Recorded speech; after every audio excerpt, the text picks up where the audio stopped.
दो साधुओं ने एक बार वचन लिया, हम कभी किसी स्त्री को नहीं छुएंगे।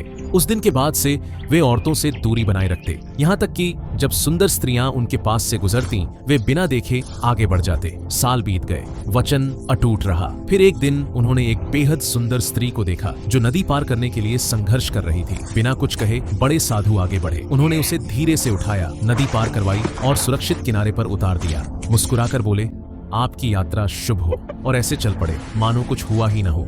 लेकिन छोटा साधु अंदर ही अंदर हिल गया था। वह चुप रहा, पर उसके भीतर गुस्सा उबल रहा था। उन्होंने एक स्त्री को कैसे छुआ? हमने तो वचन लिया था।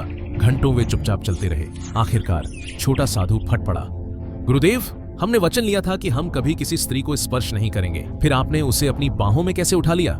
बड़े साधु ने शांत स्वर में उत्तर दिया, मैं तो उसे नदी किनारे ही छोड़ आया था, लेकिन तुम अब तक उसे उठाए हुए हो।